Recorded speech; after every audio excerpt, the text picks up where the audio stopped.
Hi, I'm Nelson, and this is the Sir Nelson IELTS and General English Training. In this video, we are going to look at the IELTS speaking. Specifically, we are going to look at Part 3, Question Type 1, and these are the comparison questions. Comparison questions, they require you to compare different situations. For example, this is one of the most common Part 3 question types. It usually appears very early in Part 3. The comparing question can be asked in different ways. Remember, our format has Part 1, Part 2. We have looked at Part 1, we have looked at Part 2. Now let us begin looking at Part 3. The comparing question can be asked in different ways. 1. Time comparison. You might be told to compare the time. For example, are houses nowadays the same as houses 30 years ago in your country? This type of comparison question requires the use of mixed tenses. Mixed because they are talking about a past and a present. Of course, the past, you will use the past tense. The present, you will use the present tense. We also have social group comparison. Do men and women like the same types of books? Now, this one may have only the present tense. Do old and young people like the same holidays? They are telling you to compare the two. And you must use comparison language. What's the comparison language? We are going to look at that shortly in this video. We also have geographic comparison. Are houses in North China the same as houses in South China? You compare places, things in different places. Although these questions look quite different, they all require a very similar answer. The important thing to remember is that you do not get marks for differences that you describe. Some candidates simply list a number of differences. This does not produce a good quality answer. For this question type, you need to use comparative structures. What are comparative structures? We are going to look at them shortly. Look at the following answer. The question is, do men and women like the same hobbies? One candidate can say, I think men and women like different hobbies.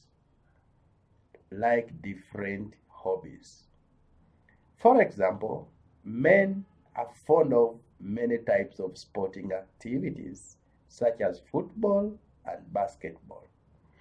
Also, they prefer things like watching action movies and going to bars. But women like hobbies such as shopping, watching TV, singing, and chatting online. This answer is simply a list of different hobbies. It is focused on content. It does not produce the comparative language that is required for this type of question. Now look at the next answer to the same question. This is another candidate. Well, obviously, there are a number of clear differences. However, I guess that the most significant would be that men tend to prefer sporting activities such as football or basketball, whereas in contrast, women prefer things like shopping for clothes. In addition to this, another possible distinction might be that men usually like watching films, while on the other hand, women are more likely to prefer watching soap operas on TV. This is a very beautiful answer. But why is it beautiful? This second answer contains similar content to the first answer, but the content is presented with comparative structures. The comparative language here is whereas, in contrast, while on the other hand. These two comparative linking structures will increase your score. Now, you need to build your own comparative answer. Remember, these questions are called comparison questions. They test your ability to compare. Of course, you always begin with an opening linking phrase or a conversation filler. And these are some of them. Well, obviously, well, undoubtedly, well, clearly, well, unmistakably, sure, without a doubt, unquestionably. After the conversation filler, after the opening phrase, you must warn the listeners that now I'm going to give you the differences. This sentence introduces the differences. You have to warn the listener that this is coming. There are a number of underlying differences here. There are a variety of possible differences here. There are a range of potential distinctions here. Now introduce the first difference. However, I guess that the most significant would be that, though I suppose that the most obvious would be that, but I would say the most fundamental would be that here you are using the conversation fillers, you are using the degree phrases.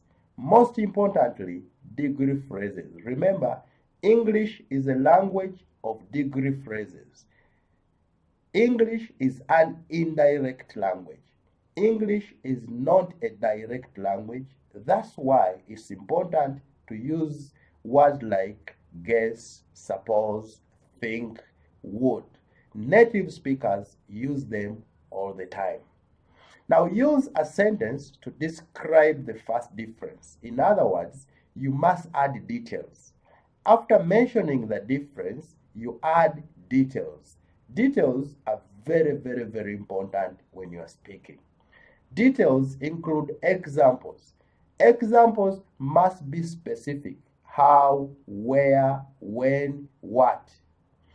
Now use your first comparative linking structure, whereas on the other hand, on the contrary, though quite the opposite, you are going to the other side. You begin with one side, don't mention anything of the other side, and then after exhausting it, you go to the second side and do the same. After mentioning the point, you add details. You add details by using examples. Develop the second part of the difference with a simple linking word, especially, particularly, in fact, such as the purpose is add details to support your point. So you have described one difference. Now you need to introduce a second difference. Begin with a linking word to introduce. You warn the listeners that now I have finished one difference, I am adding another one. You can use any of these. Say there is another important difference. Again, you warn that I'm going to give you a very important second difference. A second key distinction would be that a subsequent contrast could be that. A further distinction might be that. I want you to notice that there are words like would, could, might, because English is an indirect language. Native speakers speak like that. So if you wish to speak English like a native, it's important to learn to speak in degrees, use lots of conversation fillers. Now describe the second difference. Add details. Details are very important because they help people understand what you're talking about. Now use your second comparative linking structure.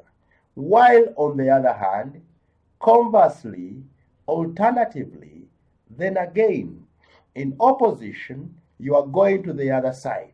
Remember, the question has two. Then give a sentence to describe the second part of difference. You only need to describe two differences. Tenses for time.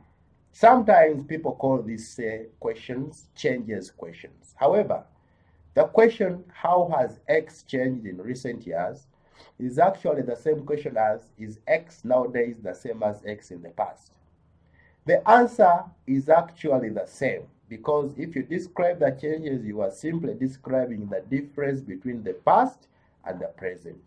So you have to use the past tense. In your answer, when you describe the past, the easiest tense to use accurately is used. Things used to be like this. Used to. X used to be much smaller, more. You are comparing. Or didn't used to have as many, but now. Now we use the present. In the past, didn't used to or used to. That is the most likely tense that you're going to use. Practice.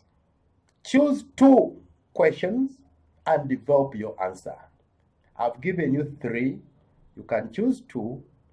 Only two. Okay, 1, 2, 3. Let me add on 1, 2, 3, 4, 5, 6, 7, 8. Choose only two questions and you develop them.